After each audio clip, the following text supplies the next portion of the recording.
Buenos dias de Mazatlan, Mexico. Good day to you from Mazatlan, Mexico, where I'll be for the remainder of the course.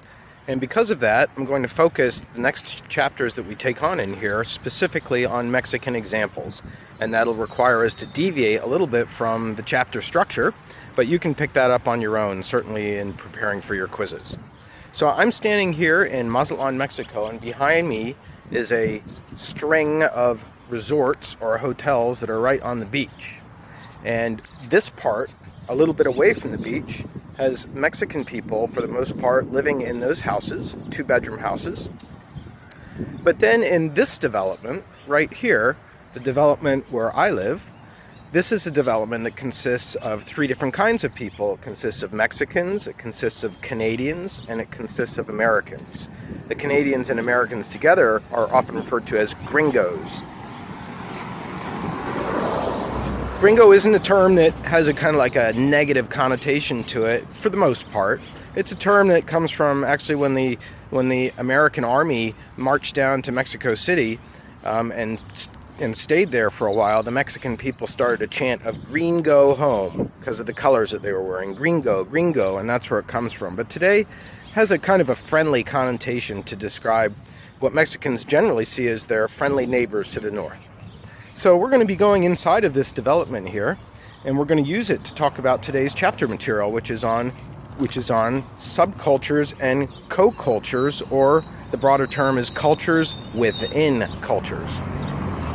So you've got the big macro culture, Mexico, and then within that you have this enclave of gringos and Mexicans.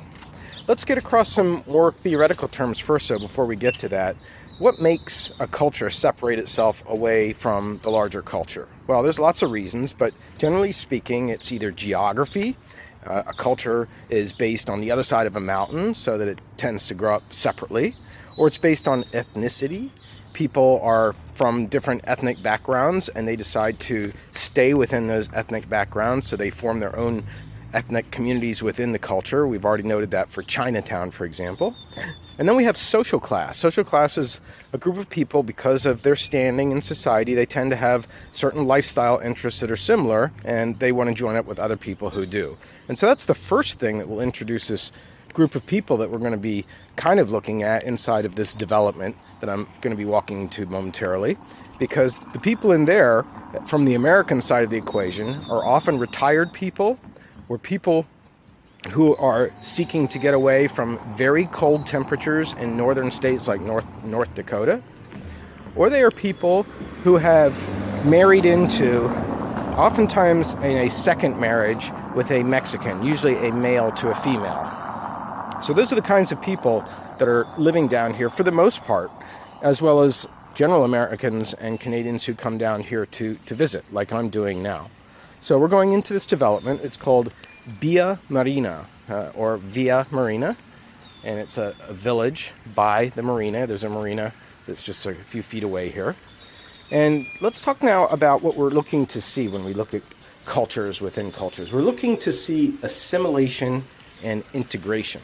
That ultimately is the most harmonious way, is the most harmonious relationship for any kinds of cultures to get along, when there is adopting of the culture that you live in, as well as also not giving up your past. When you assimilate, you're giving up your past, but when you integrate, it's a better form, because you're retaining some of your individual culture. Okay, so as I'm walking down the street now, typical houses within this development, beautifully designed by a Mexican architect, and each one is very different in the way that people have decided to decorate them and to add extensions on, like this garage here. So this is actually the first person that I want to talk about. He is a Canadian, and he's come down here with his Canadian wife, and they're trying to get away from the cold temperatures that they have. So they're away from Canada, semi-retired, and they come down here for about 4 months, from January through March. Well, then they go back up to Canada for the summer months. So that's a typical example. However, that person happens to have started a fishing business down here in Mexico. It's very common to go fishing in Mazatlan. It's one of the best places in the world to fish over here on the Pacific side of Mexico. And so that guy, he started a business where Americans and Canadians take out his boat, and he has a captain who's Mexican, and he has a little side income. Now, the next house that I'm passing is also a gringo house.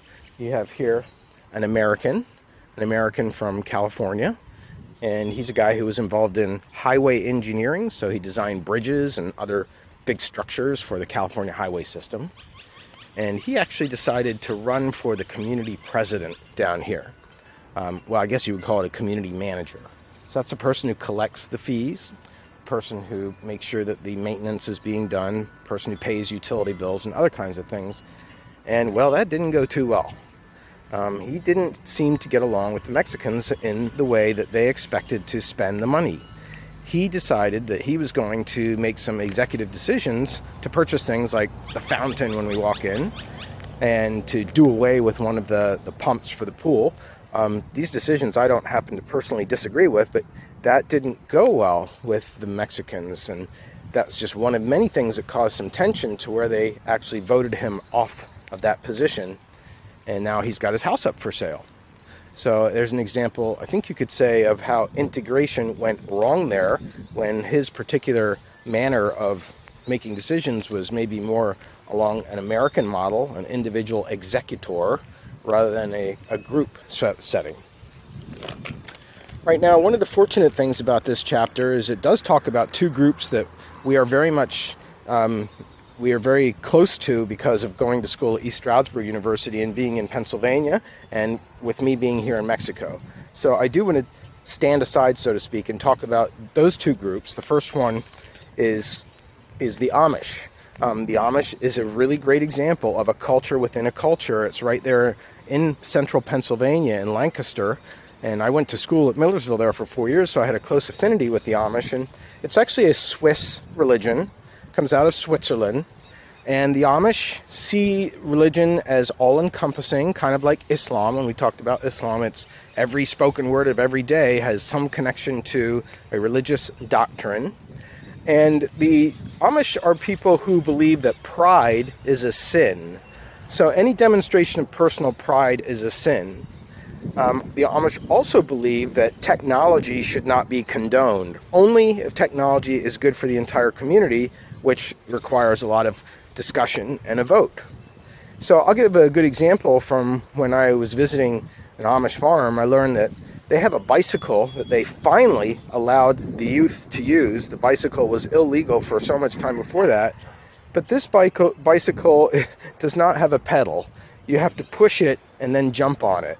And the reason being is they do not want the bicycle to be able to travel farther than the buggy. The buggy is sort of the sphere of travel distance that the Amish like to keep their families in control of. And so it's an example of how technology is just very conservatively evaluated as to whether they're going to allow any new invention in the community. Even then, it's going to be curtailed unless it's just absolutely necessary. When you're 16, you get to decide whether you want to join the Amish faith. You do have some time to go out and explore the world outside of the Amish world. And a lot of people do that. There was a female on my dorm wing, and she was a former Amish community member who was deaf. And she wanted to use hearing aids, and that was against Amish permission. So she had to actually leave the Amish community in order to have hearing aids, and at the same time they shunned her, which means that they ignore somebody. They don't exist. They put them in a mental box outside of the Amish community. The Amish are very industrious. Work is a strong ethic of the Amish religion. And if you go across Lancaster, you see those Amish out in the fields, plowing those fields, and every member of the family is helping, baking stuff in the kitchen. They're getting the horses fed and cleaning the plows and just working in the fields all day long. And that work ethic has led the Amish, some people don't realize this, to actually be quite wealthy. Yeah, the Amish have quite a degree of wealth because the overhead is so low, right? Your kids are working for you. So the Amish have a very tight culture that, even despite the fact that there's freedoms for the Amish people to go explore their religion at 16 and see whether they want to join the church, it still is intact right there within Pennsylvania. Okay, and then the second group that's talked about in the chapter, fortunately for the timing, is Mexico and Hispanic culture. And we find so many words to describe people who come from Hispanic background. There's Chicanos, Latinos, Mexican American, Hispanics. There's so many terms. I'm going to let you read about what those terms mean. For example, Chicano is somebody who's born in California of Mexican heritage. I'm going to let you read all the little differences for that. And of course, there is no one universal for Spanish culture, but we do know that there are some things that stereotypically, yet perhaps accurately, do describe Hispanics. First of all, let's just get on the table that 16% of U.S. residents are Hispanic. So it's a sizable portion of our population is Hispanic. And they're all over, right? They're all along the border states down in the south, which Mexico, again, that used to be a part of Mexico. So is it really Mexico or the U.S.? It's tough to say when it comes to the history of it. But you have Texas, New Mexico, a lot of Hispanics there. And then big city-wise, Chicago has a big Hispanic population. And of course, so does New York, with a lot of Puerto Rican people living in New York City. Even in Pennsylvania, down in the Reading area or Allentown, you have big Hispanic populations. And I've seen the growth of Hispanics in our student body. I would say probably 20% of this class has Hispanic, some kind of a Hispanic connection or lineage or heritage. And that is also leading to more Hispanic media in our country being offered to capture those audiences. So you have Univision, television network out of Florida. You have Telemundo, which is a television station out of New York City, and even in Stroudsburg, you have a local radio program that's geared to people who are speaking Spanish.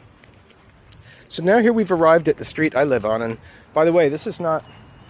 My wife and I don't just have cash and went out and bought a Mexican house. We actually remortgaged our Pennsylvania house, put it back on the clock of years to pay off so that we could purchase this house in Mexico, which we decided to do when I was on sabbatical writing sections for a book for my other class called Comparing Media from Around the World. And on this strip, we have probably 8 Canadian families and probably 4 American families, and the rest are Mexicans living and working here in Mazatlan. So what you have is a situation of a culture within a culture where the gringos come here and they want to have a leisurely time. They want to relax. They want to get sun. They want to eat good food. They want to go lay out by the swimming pool. They want to go around town and enjoy the sights. That's what they're here to do. Mexicans, on the other hand, they're living and working every single day. So you have that mixture, which for the most part works, but doesn't always work. Doesn't always work when the Americans come in late at night and the Mexicans are wanting to go to work the next day, or vice versa, when the Mexicans, who also like to have loud music parties, when they celebrate a daughter's 16th birthday, for example, or 15th, called the quinceañera, then they also are very, very loud, and Americans don't take kindly to that. So those are 2 little frictions that mixed within the community. But in general, if they weren't working together, then they wouldn't be living together. So this is going to wrap up a little bit of Mexico. I hope you have a great day. Que tenga buen día.